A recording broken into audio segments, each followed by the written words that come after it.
this was really interesting to me as I was going through this entire last couple of weeks doing some presentations on hormones. I kept bumping into some of the behavioral aspects of just nutrition. And I realized as I looked back on our recent little canon of research reviews that it had been a while since I'd done one on the behavioral side. And I thought this was just something that was really, really interesting on how we pass down those traits to our kids. In terms of either nature or nurture, we understand the genetics, even in how our brains are formed and the personality traits we may carry forward. But of course, what can supersede that more than anything is how our brains actually develop in the environments they do. So couple points of full disclosure. My second doctoral dissertation, which was in health education, I did my dissertation, wrote an entire full book on the exploration of and potential mitigation of childhood obesity. So that's a strong level of interest and, I would call somewhat expertise for me. Then in my master's degree in creative and professional writing later on, I also focused in the social sciences, specifically creative nonfiction, and ended up writing a narrative nonfiction book on parenting, which includes some of these things. There's just the personality traits and just the parenting styles that we're going to go through. So let's dig in and pick apart some things we can learn about how children grow up impacted by food, specifically at the parental level. And there are many different models so far I've used at presenting these kind of things on Fridays. And one goal in the back of my mind, besides just the information that we go through, is to teach our audience, specifically our clients, our coaches, just a little bit more about the research process. So, how research is conducted, how to best interpret it, all of those different things that we can glean from it in kind of a headline world. Most of us consume research, quote unquote, by just looking at a headline. Oh, this does this, swipe, you go to the next article, this does this, swipe. And we just kind of take that information, that headline as truth, without really understanding what goes on in that entire process. So let's look at this one particular study, and that's all we have today. That was my point in going through that little explanation. I'm not going through a massive meta-analysis. I'm not comparing like we did last week, 5 different studies trying to encircle a topic. This particular study was so good for so many reasons. I think we could just dive into this and actually pick apart a lot of aspects without even going further than this one study. So in Belgium, this was a survey study conducted, spread out over 6 school districts. And as the title suggested, the entire backdrop was based on what the education level of a mother has on the child's eventual eating habits. And it went way deeper than that. That's what I loved about this. You're gonna learn some stuff that go well beyond that. But at the end of the survey, with disqualifications and so forth, they ended up with 316 mothers, average age 33, almost 90% of whom were working. The kids were all very young, 2.5 to 7 years old, average age being almost 5 years old, about split half and half with gender. And the questionnaire is, as is typical in a survey study, it's a Likert scale, which means, a 5-point Likert scale. Do you, completely disagree, completely agree, somewhat disagree, blah, blah, blah, all the way to neutral. And they looked at 4 particular elements: the consumption of fruits and vegetables and the consumptions of sweets and soft drinks. And what's interesting about this is just a point of study. When you're developing something like this, you automatically know there are certain biases that show up in studies and just how we all answer questions. So you try to put in enough redundancy in a study so that as the surveyee is going through these, hopefully they're being diligent and as honest as possible in every question. So just rewording something a little bit differently, adding a little bit of a context shift here or there, sometimes you can get them a little bit closer to the truth. Because as you could imagine, if you were surveyed, even if this is anonymous, nobody's going to see this, your name's not on it. But if they're asking you questions that you feel a little bit assaulted, like, wow, they're talking about my value as a parent, was I a good parent or a bad parent? Even when there's nobody watching but ourselves, we tend to kind of fudge up a little bit. We want to make sure that we're, that's not me. I'm this kind of parent. I would never do that. And then your spouse could be going like, are you kidding me? You're this way. So self-reported studies like this still aren't perfect, but the fact that they didn't say, good food, bad food, they picked two somewhat what we could all agree upon are good foods and two that are not so good. And then they also integrated into the questionnaire methods of parenting. So restrictions, things like, we just don't allow that, or verbal praise. You show some value assertion regarding certain foods. This is a good, hey, eat your strawberries, eat your carrots, way to go, little Johnny. Or negotiation, like, hey, if you eat your green beans, you can have a cookie. That's negotiation. Or instead of, restriction, like you don't eat that, you little brat, get out of the fridge. Maybe just discourage them, like, oh, those aren't that good. Those, we'll eat that sometimes, but it's not a great food. So now there's some rationale building. And then there is our own modeling behavior. And this is kind of a big thing that I'm going to get to that at the end.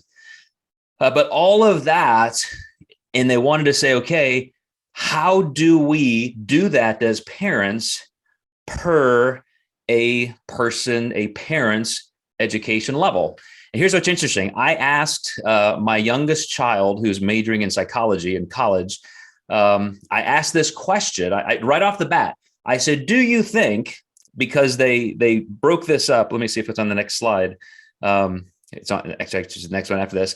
I said, based on a mother who's educated at the like college graduate and above level, or like a high school vocational level, or at a less than high school tech level, like which one of these parents do you think would do XYZ? And she immediately had a great response, which was, and this goes back to our biases, right? So even as somebody taking this survey, or as somebody just reading a headline or thinking, oh, just looking at the question of the headline of the actual study, I already have a presupposition as to what this finding is going to be. So my daughter, when I asked that question, she immediately said the high education mother, will do the best. But then she caught herself and she goes, no, wait a second. Those are the women who may actually be over restrictive. Like they could say, oh, you can only eat like 5 almonds a day, kid. That's your whole food because I want you to be the perfect little trophy child. And so she said, it might be the ones in the middle. And so before I had even gone through the entire study, it was interesting to get that particular insight. And then at one point I asked her, after I'd given her a little bit more information, how her mother and I did as parents. How do you feel we were? And I'll give you that answer toward the end.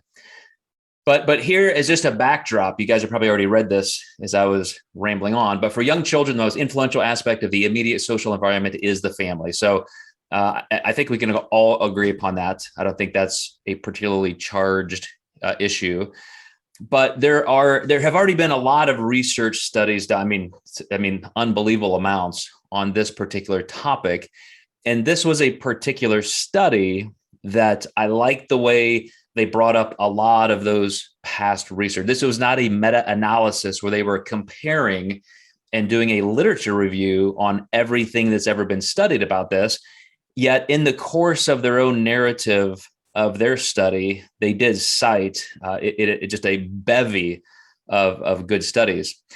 And a lot of it was just parenting in general. So the two major ways we seek as parents to impact food intake is to restrict certain foods or pressure to eat other foods. So you can kind of think of that negative and positive vacuum of parental guidance there.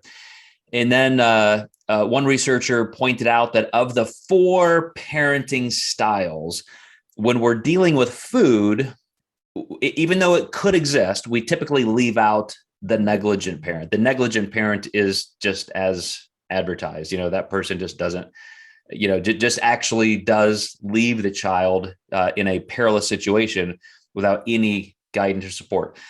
That's just harmful. That's actively neglecting it, and that's hard to do psychologically with food. So they really look at the authoritarian, authoritative, and permissive. And authoritarian and authoritative are so close, just in kind of the root of the word, that you need to see that authoritarian, just like you might think of in terms of a dictator, of a government, is just a command or a coercion. Like, you will not eat that, you little, blah, blah, blah. And, smack them in the face, just, punish them if they eat a certain food. Authoritative is setting yourself up as the authority, as, hey, I know something, I can teach you. I love you, my child. And so I'm going to teach you what's best. And so instead of just those super negative, coercive, punishing type dictates that an authoritarian parent would do, the authoritative parent adds some reason. Hey, little Truett, this is why we don't eat this all the time. Or, hey, little Truett, let's eat this first. And then some, like I said earlier, some of the negotiation. So we're teaching them that, just like with anything else in life, some things we delay gratification. Some things, if I could quote Cookie Monster from Sesame Street, some foods are sometimes foods. Some foods are great anytime, but this is a sometimes food. And then the permissive parent is the one who just doesn't give a shit. I mean, they just let their kids eat whatever they want, whenever they want.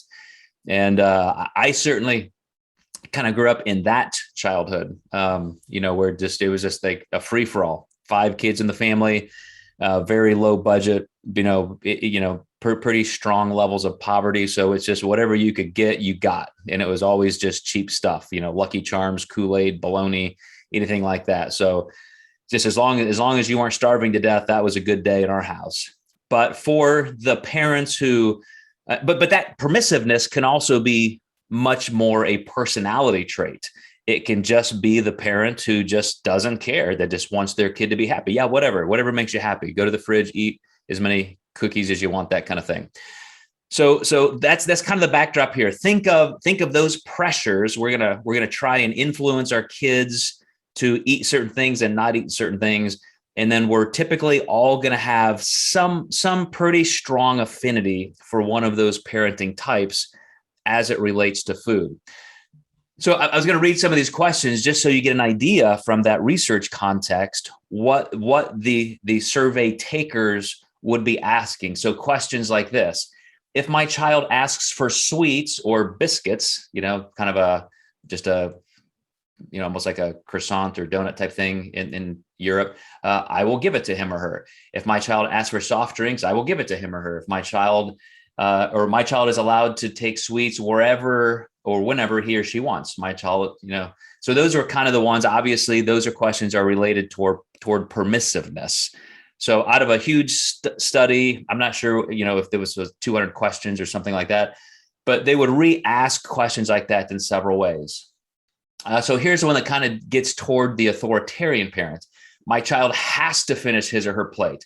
My child has to eat even if he or she is not hungry. Even if my child does not like something, he or she is obliged to eat it. I punish my child if he or she does not want to eat fruits or vegetables. I punish my child, blah, blah, blah, blah, if he or she doesn't finish the plate. And then here's something that goes into more of the encouragement or negotiation. If my child does not like something, I tell him or her that she will get dessert. So, hey, I know you don't like those peas, but guess what? You want a little bite of that ice cream over there, you got to eat your peas. My child gets a reward if he or she eats fruits and vegetables. My child gets a reward if he or she finishes his or her plate. Verbal praise. I praise my child if he or she eats vegetables. So you get the idea. So really simple things, even in terms of education. I tell my kids fruit is good for you. I tell my kids fruit tastes good. I tell my kids fruit is healthy. So I'm reading these things in kind of those pairs, but you get the idea. I'm gonna pull this forward here. There's something else I'm gonna read to you. One thing you're going to note about this particular research review, it is pretty heavily narrative. I'm going to read a few things to you. I'm going to have some pretty big sections up here that I will read because it's just so important how they articulate this for us to understand it. But another thing in terms of just social science, in terms of a research endeavor, one thing that we know is that there are three classic levels of socioeconomic status that we can typically define, and that is level of education, occupational class, and income level. But studies that compare these measures for their power of predicting health behaviors report that the education level is usually the most important, consistent, reliable measure. So that's why this particular group wanted to study this, in the Journal of Appetite. They could have looked at any type of socioeconomic status, but they know from all kinds of previous fields of study and different research, studies that if you just look at level of education, that kind of gives you the definitive answer for socioeconomic status.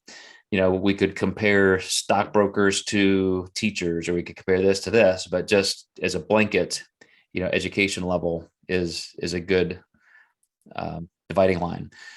So this study looked at these three particular groups, or here's how they divided them. I mentioned earlier, elementary or vocational secondary education, which would be the low. 25% of the mothers fell into this category.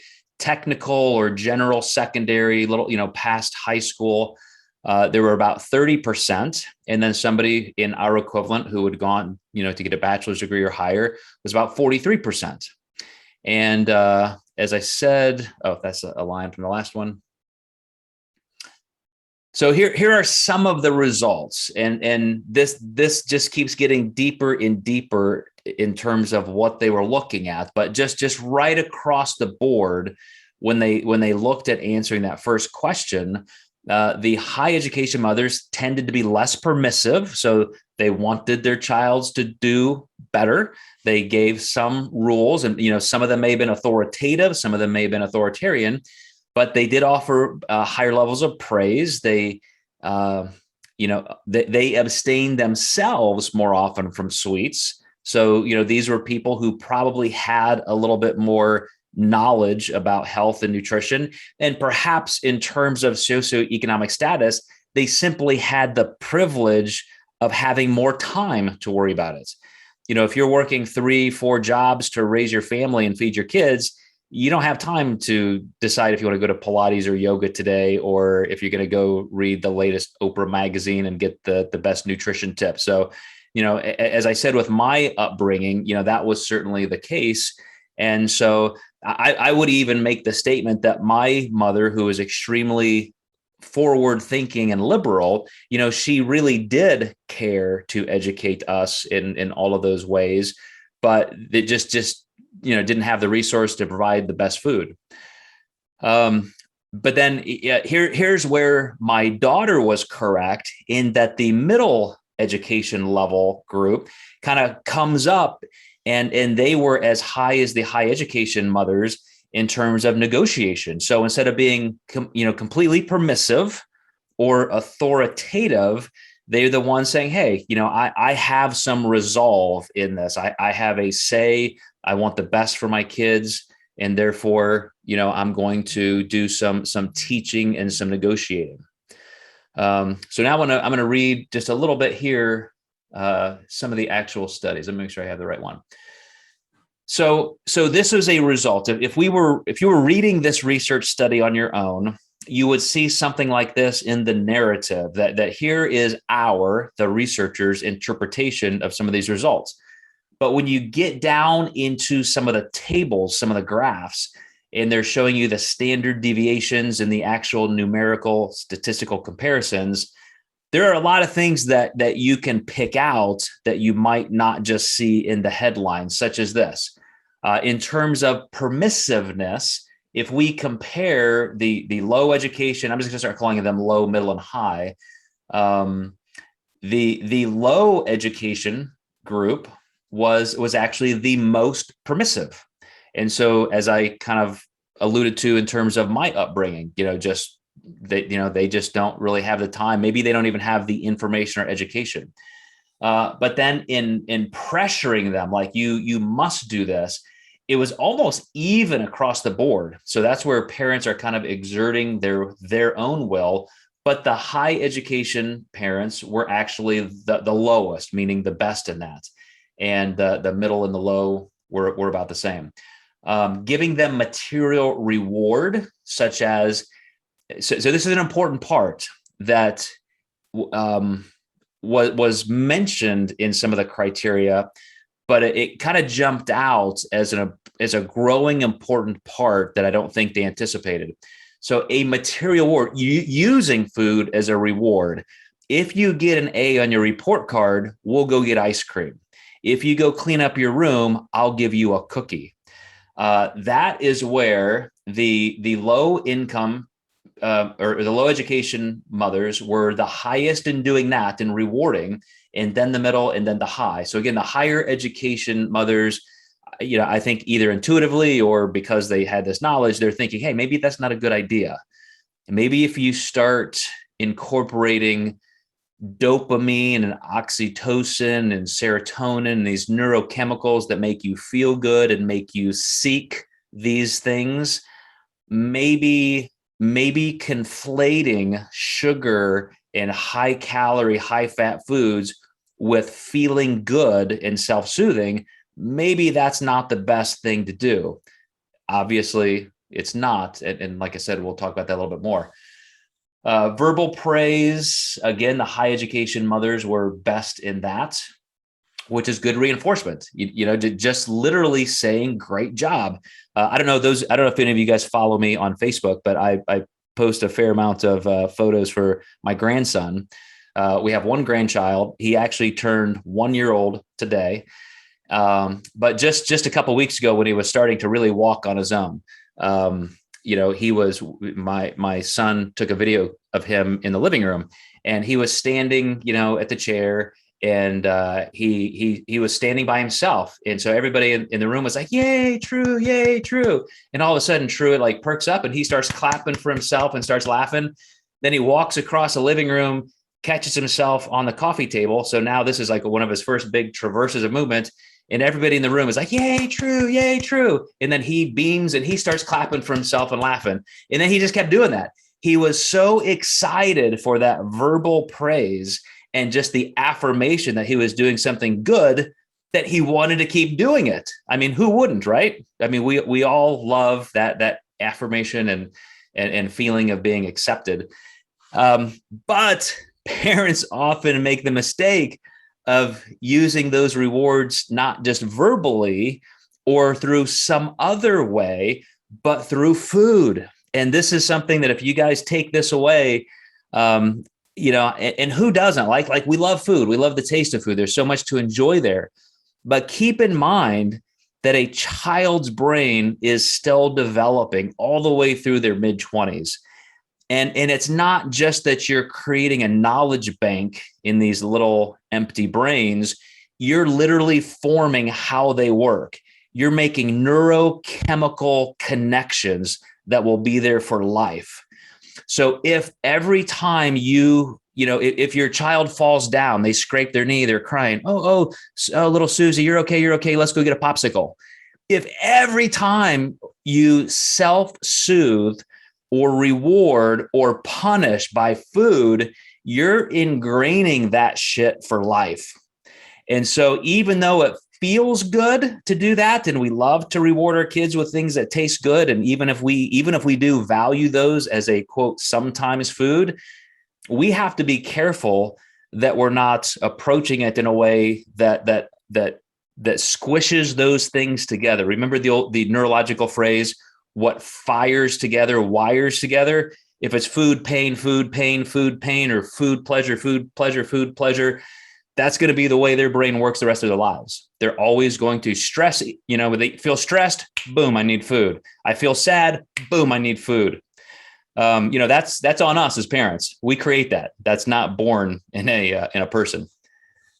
But let's go on a little bit here.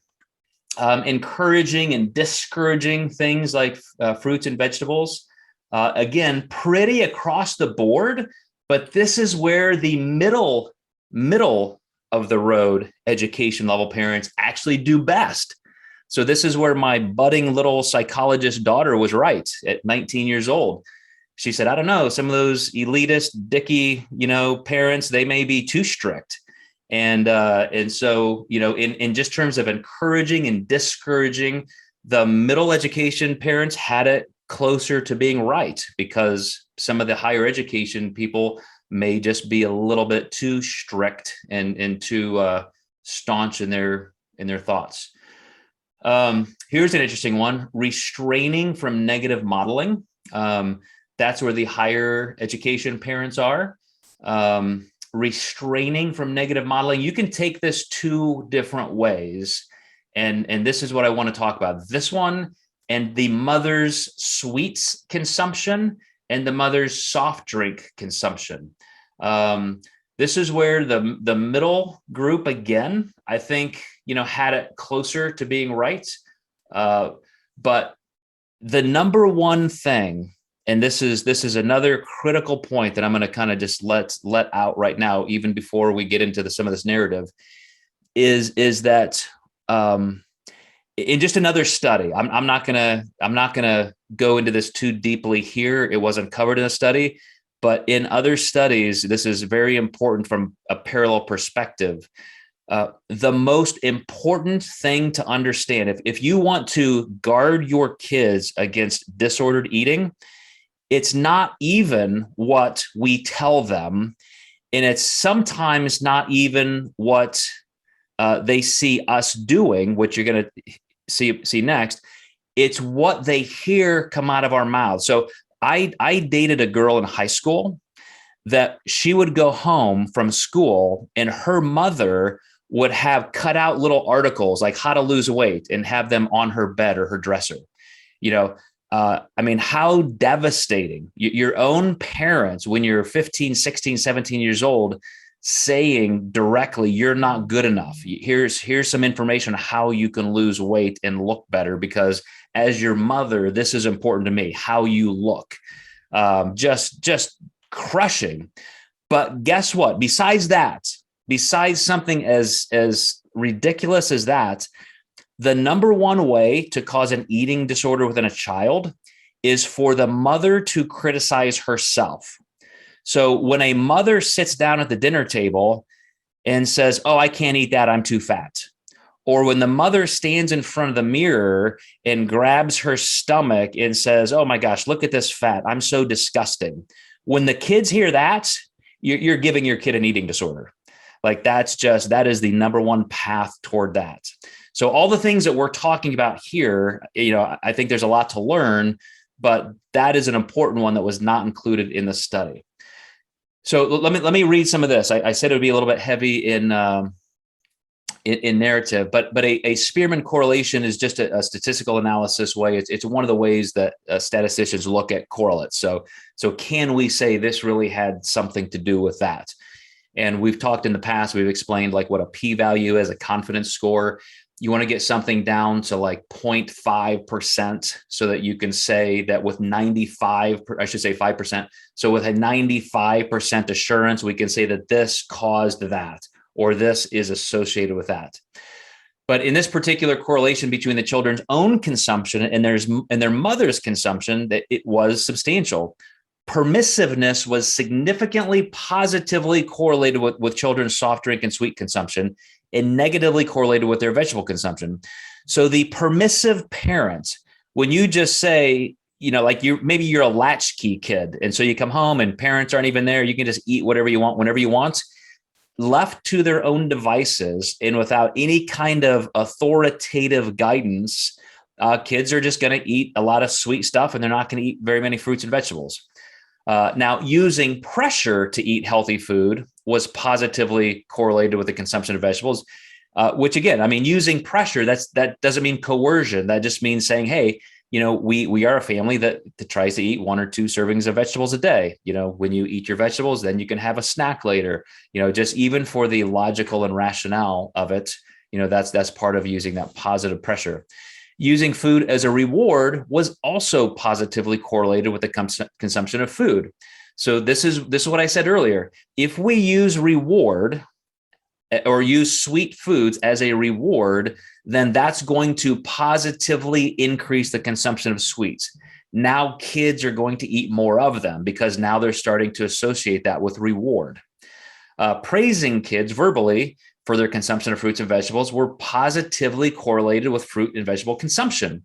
So again, you just say, yay, you're so strong. You're such a strong little boy, Truett, eating those carrots like that. Way to go, Truett. Just hearing that positive praise, that makes kids want to eat more of that.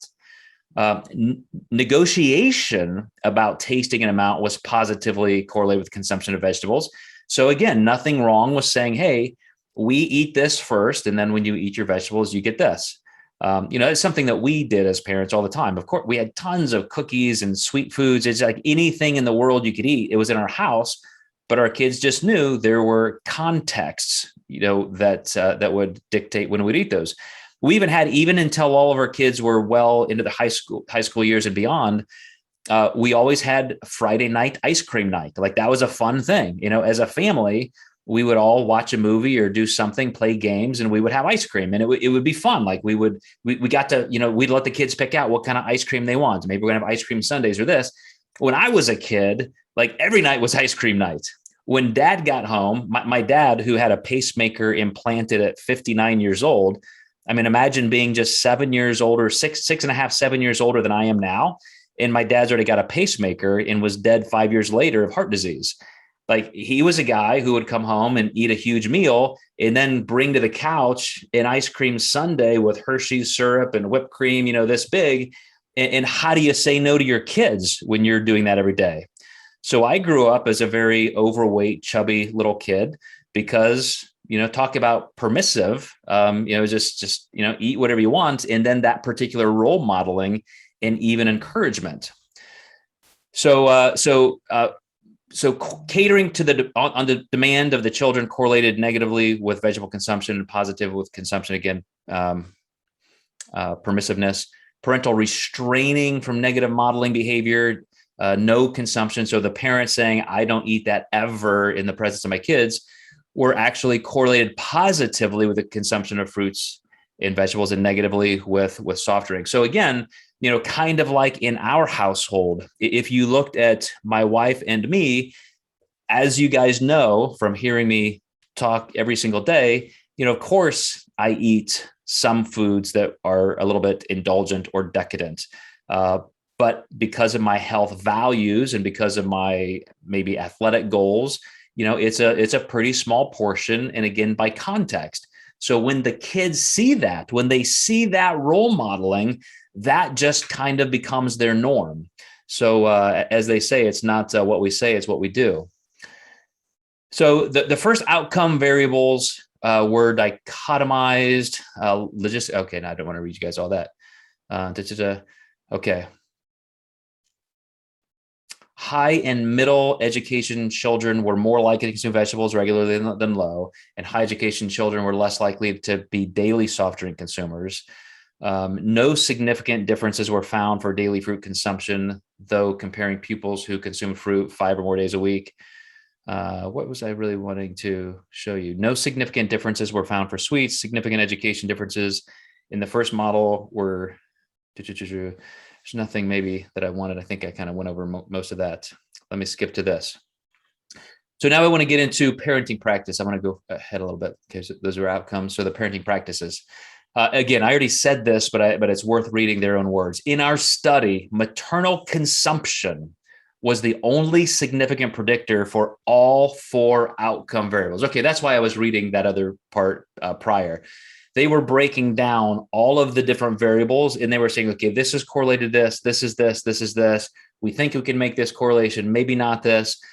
But the one thing that stood out that correlated everything, the only significant predictor for all four outcome variables were the role of the parent. Significant parent-child correlations of dietary intake have been found in several other studies and may represent influencing factors like the role of parents as models for their children's food preferences and eating behavior, but also simply increased availability and accessibility of those items that parents prefer to bring into the home.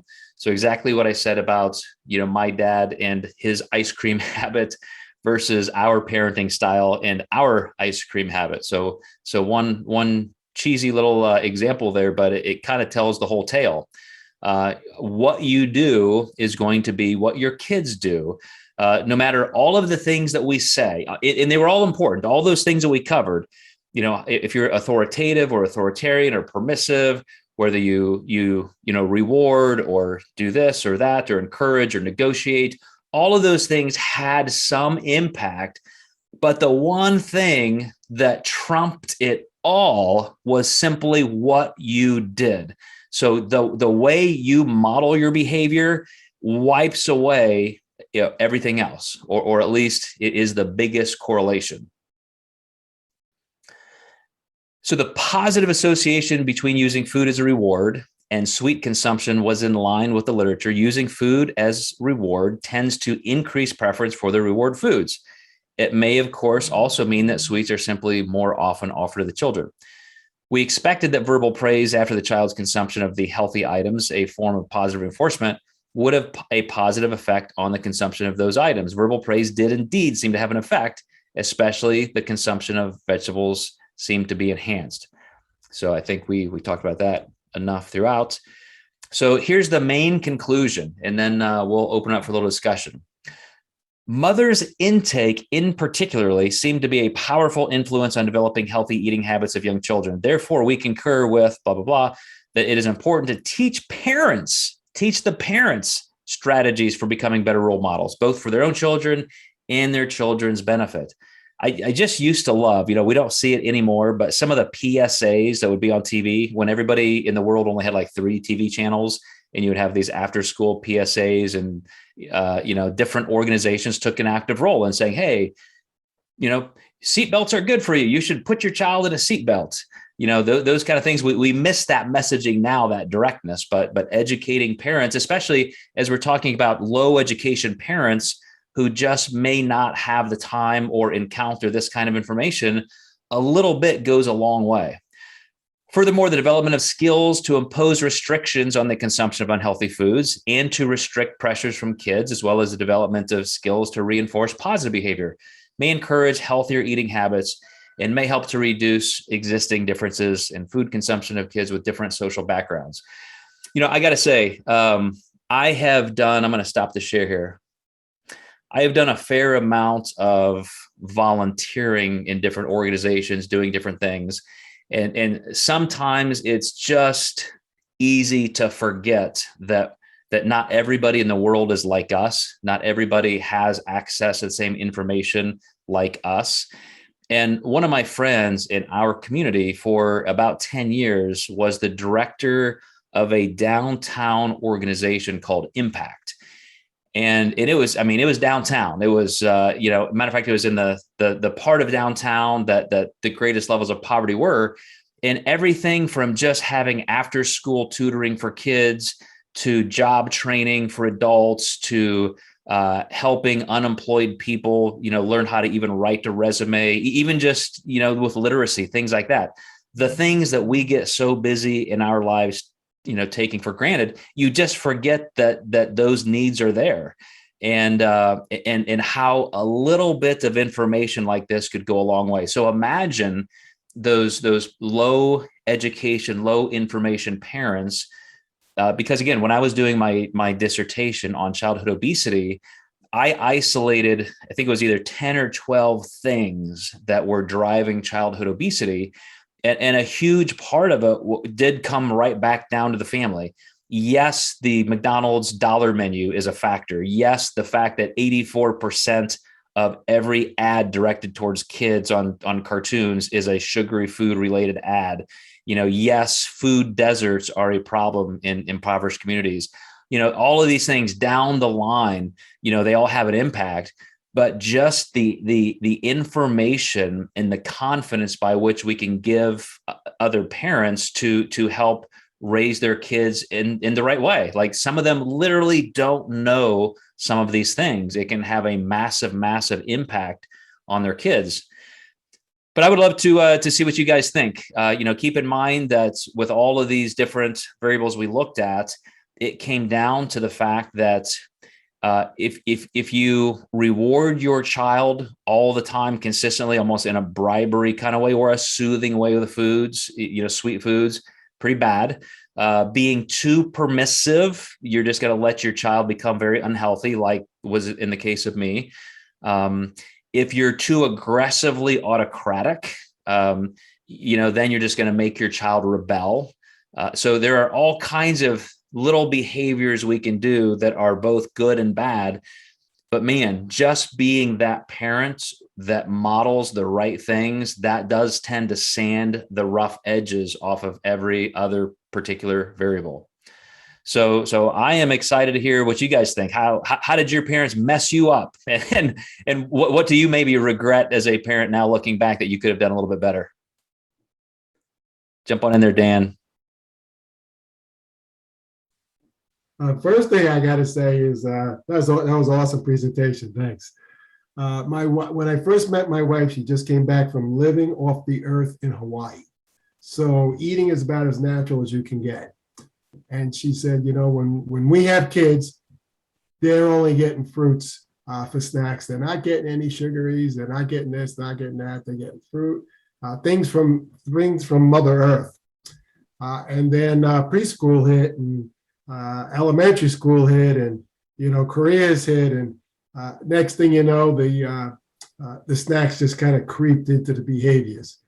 So one thing I was thinking about is, even with the most educated, well-intentioned, intended parents, the pace of life, the fast movement that we've had in the last decade or so can definitely influence it, no doubt.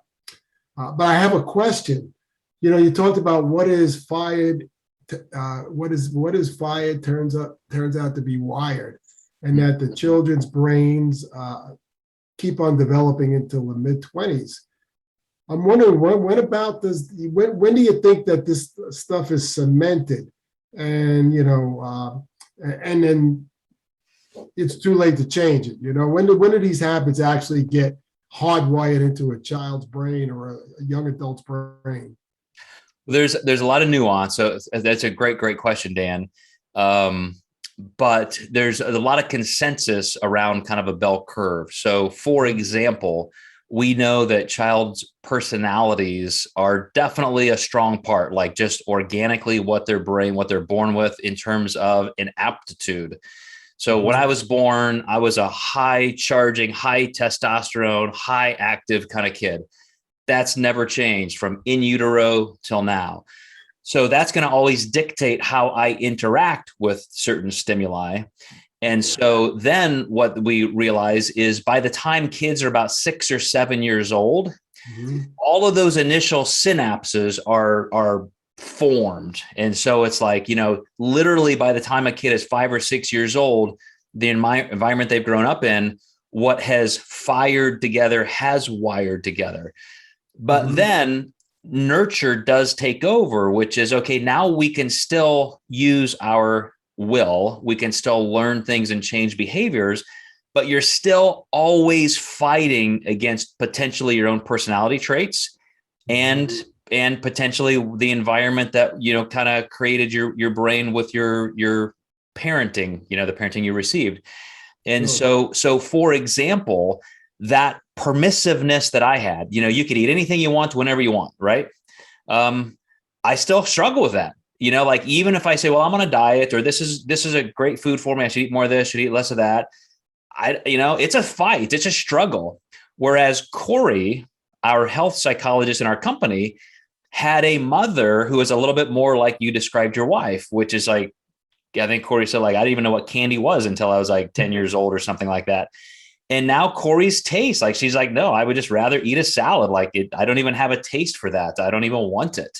It's like, gosh, I wish I was like you, but So I think that's where obviously I do well with my self-care now, but it is definitely more of a struggle and a choice and a grind than somebody who didn't perhaps have that permissive parent that I did. Yeah. So it really boils down to, although you used education, you think about, the inner city kids who don't know where milk comes from. They haven't been taught, what natural is and what healthy is. And it just perpetuates itself. So it Yeah. seems. I mean, like even right now, I was just listening to a podcast by an economist yesterday and just comparing Black families to white families in America. So 400 years of slavery, and we think, Abraham Lincoln and the civil rights of 1965 fixed everything. Now we're all equal. Well, the average Black family has 13% of the savings and wealth that the average white family has to this day because of that generational poverty. And then you have stuff like the war on drugs and the war on crime, which was completely inflicted upon the Black community. So you've got, single moms put in jail for having an ounce of marijuana, again, perpetuating more foster care and generational poverty. And so, yeah, I mean, we absolutely have just crushed some of the lower income, lower education communities. And now they just, there is no lifeline in many cases to them. Oh, absolutely. And I think, based on what you're saying, it's crystal clear that education and economic status tend to be tied together. So that outreach program you talked about with your friend in your community, I mean, that stuff is critical to teach these parents, especially the younger parents, about what they can do, because the impact is going to be lifelong. I mean, we're talking about, are we going to change this obesity epidemic here in the United States, or are we going to perpetuate it? Well, I don't know if you saw my Facebook post today also with the bookmobile, but no, I didn't see that when I saw that article in the newspaper this morning, and it just man, my heart just exploded with these great memories. And even though I grew up in, a pretty strong level of poverty, I am extremely lucky that my mother was somebody who is not going to let that stop us. And so through education, that was her only resource is, I can't give my kids anything, tangibly, but I can give them a hunger for knowledge, and I can show them that there's a path forward in America, which is, work hard, learn. And so, I mean, that certainly saved me. I could have been in that same cycle of intergenerational poverty, but because she gave me that love of learning and bought me books when we couldn't even buy groceries, and just always, I grew up, my mom took me to the library every week, sometimes twice a week. I grew up in the library. Wow. And that's a mom right there, right? Who knows, I can't give my kids everything, but I can give them this. And, so I told my wife this morning after reading that article, we're doing this. At some point the next few years, I'm going to get my own bookmobile, and this will be our thing. We will drive around the communities, the poor communities of Evansville on the weekends. And it won't be a scholastic thing where you have to buy it. We're just going to give books to kids. It's awesome. And they love it. They absolutely love it. We even did that. So one of the things, I'm sorry, I'm dominating this whole discussion here. Oh, that's good. But when my wife started her gift store 5.5 years ago, and we started going to some of the local, Saturday craft bazaars, that kind of thing, where you set up a tent and everybody in the community is there. While my wife was doing that, we got 3 tents. So we would always rent 2 spaces. So she had her space, and then I had the kids' corner, and I literally just had cushions and carpets, an entire book rack of kids' books. And it was a place that we said, hey, you can leave your kids here for babysitting, which I know is kind of creepy, but if you know us, trust us, I'm gonna sit here and I'm gonna read books to your kids. We're gonna take care of them so you can go shop. And a lot of parents did it, man. I mean, I spent a lot of Saturdays reading books to kids on the lawn at the courthouse. That's awesome. That's awesome. That's great. It's a great conversation, no doubt. Awesome. Well, thanks for that, Dan. Good question. Anybody else have any thoughts? Amanda, Michelle, Cindy? I know Amanda is kind of kind of around kids once in a while, a little bit? I think it's tough with the girls. You know, you have to walk a fine line with my daughter being 17 and an athlete.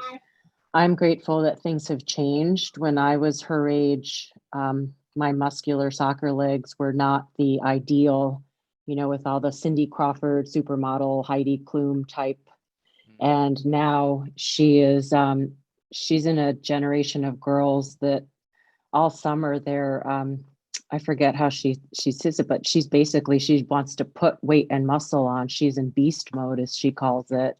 Awesome. And it's more acceptable to have that. And I'm appreciative of that. But then, you know, eating and finding the positive way to say, maybe you should, you know, monitor that or check that. Or I've always been really careful because I grew up like that too. You know, your parents constantly, you know, don't eat too much of this, don't eat too much of that. But I don't restrict her from anything. If she wants to eat it, eat it. But I tell both my kids there are consequences to what you put in your body. See how you feel the next day and maybe make better choices. But it's hard because, like Dan was asking, when do they figure it out? You know, when my son worked for my husband last year, I opened up his car to find empty bottles of, I think it was Red Bull everywhere. And he was always very tired. And, you know, it's that sugar crash, I would tell him. And now that he's in college, he's not drinking energy drinks anymore. So I think there's a learning curve where your parents tell you what to do, what's good for you, what's not good for you, but you have to figure it out on your own. Yeah. And imagine, Cindy, with our 4 kids, what I do for a living. You know, if there was any kind of just imbued pressure, like I'm Dr. Joe's kid. And so we made sure we had to err on that side of we don't tell kids. We didn't tell them ever that you need to lose weight. You need to do this. We never said one single word, not even a sideways glance. We just had to trust that they were seeing the appropriate modeling. And that just like you teach your kids about the birds and the bees and you teach them about drugs, like we taught about nutrition, like these foods do this, these foods do that. That's why I choose to eat this way. But we never, ever pointed a finger or said one single thing. And that's what my daughter last night said when I presented all of this research and the way this study showed. And I asked her, what was your experience with us as parents? And she's looking, and I can tell she's just trying to find a flaw. She's like, I want to tell you, like, Dad, you did this wrong. But she was like, yeah, you guys were just right down the middle. And I think that's why all 4 of our kids have a very healthy relationship with health and food. They don't have my goals. They'll have 4 different goals with fitness and nutrition and health. But man, they come right back to the center of what their goals really are all the time. And it's really, really cool to see. Nice. I agree. Yeah. And I keep telling my kids I'm chasing them. So we work out together frequently. And my goal is to not let them beat me at any specific CrossFit workout. Nice. So nice. I think that pushes them a little bit too, to have their 50-year-old mom come close to beating them or not letting them beat her is motivation. I know that's something that I never thought about until recently, but as I look at my 27, almost 28-year-old son and getting deep into his career and his own family and so forth, you know, I know my kids look at me and have to say, damn, like when is he going to slow down? Because they do feel, I mean, not that it's a challenge between us or a competition, but there's a little bit of pride. Like I remember one time my oldest son, in a meeting of financial advisors. And this was kind of his internship group. So maybe there were 15 or so interns. So all of the parents were there. And the one thing he said that was really unique was, you guys were like the best looking couple there. And it was just, you know, and you know, even though that it's kind of a shallow comment, but as a 21 or 22-year-old, he took pride in the fact that he could look out at this group and like, my parents are fit and healthy, and they look like healthy human beings. And we were the only ones in the group. And so again, you know, kids notice those things. Yep. Modeling is everything. Amanda, tell you know a thing or two about kids. Yeah. Yeah. There's a lot to talk about on this subject. I mean, it's heart-wrenching to see overweight kids, and it's a big problem, especially with, fast food being so readily available. And I mean, that can definitely be the main factor for that, I think, is just, poverty and, low income families. It's just easier, or just having the lack of time. I mean, I can certainly relate to being, riding solo, husband's gone, and I just don't have the time after soccer practice. Guess what? Kids were going to Taco Bell, don't do that very often, but it happens. I felt like with that survey that I was like all over the place, because I feel like I do all of it, like I am very strict on what my kids eat and the amount that they eat, mainly because my youngest one is so petite. He takes after me, and he, for the most part, just doesn't like to eat meat. So I'm very concerned about his protein intake. So I'm always trying to find like things other than meat that's going to suffice. I do regulate the sweets a lot until recently, where I started thinking, like if I'm constantly restricting the amount of sweets, they're going to grow up and they're just going to like go balls to the wall with it. And it's going to have like the opposite effect of what I'm hoping for them. So I've actually started incorporating more and more junk food. I know it sounds awful, but I just don't want to be like that mom. Like, how sad is it that my kids have just like recently had a freaking Pop-Tart? You know what I mean? Like, Yeah. Like they're kids. They need to enjoy their metabolism while they can. Because there's only so long until just, you hit that age, and no matter what you do, you look at a freaking cupcake and you gain 5 pounds. So No, you're making a great choice. And that's a habit that my wife did. My wife made our kids lunches. She still does. Like, she still makes my 23-year-old son lunch for work every day, my 19-year-old daughter's lunch for college. And so like this morning, as she was making Linnea's lunch, it was a great big salad with little, protein, cheese, all this. Here's a little container of dressing. And then it was also, like a cookie, like there's just, and chips. And so it's very well balanced.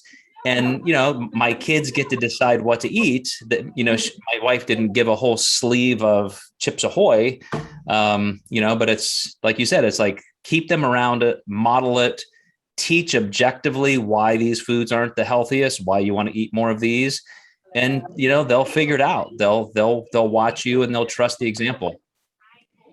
I definitely do that, where it's like, it's balanced. Like I'll tell okay, guys, we just had Halloween. There's this ton of candy. If we're going to be eating this candy, well, then you also need to eat healthy, right? So we got to eat our vegetables too. So they understand it.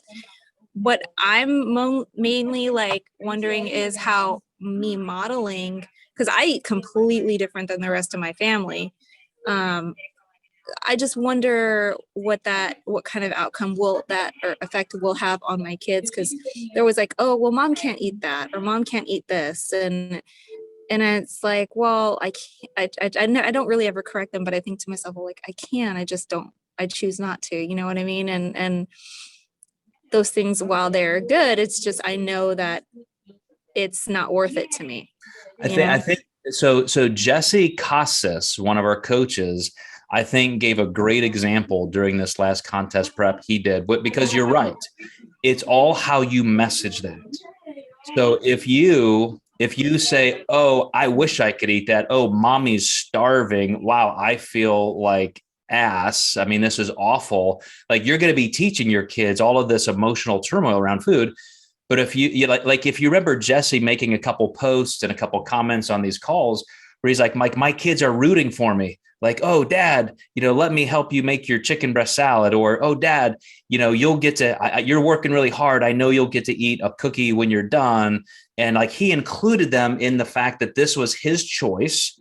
This is for a competition, an athletic endeavor. And, it was really done in a way that they realized this isn't real life for everybody.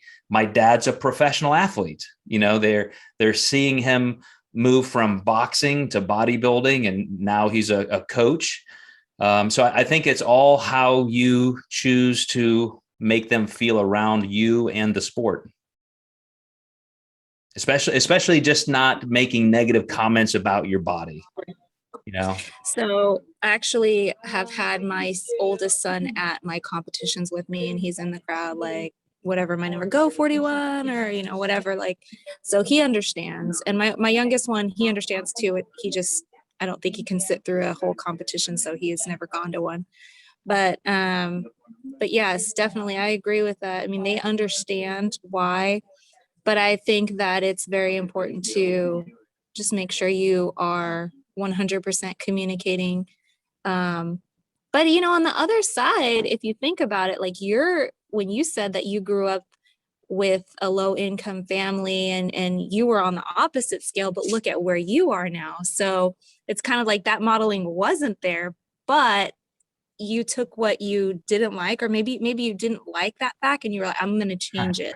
Yeah, that's rare. And I did. I had a really strong level of familial embarrassment on one hand. Like I knew from the time I was 5 or 6 years old, like, I want to get out of here. This ain't how I'm going to live my life. And I mean, I remember, you know, at 5 or 6 years old, like, you know, trying to get my dad to lose weight. Because again, I wasn't getting this from my parents, but I was getting it from school and from teacher and from PSAs on TV. So I was learning from Sesame Street or whatever, what healthy foods were and how to eat. So I was interpreting that information from another place. Thankfully, it was there. So, you know, again, I'm one of the people at Reach, and I feel very lucky that it did. And again, I mean, I did have parents who loved me. I mean, they didn't have the education to know how to give me all the right things, but I had a great, you know, my mom and dad, you know, were married for 40 some years before he passed away. And I had all of their love and support in the world. And that covers a lot of lost opportunity along the way.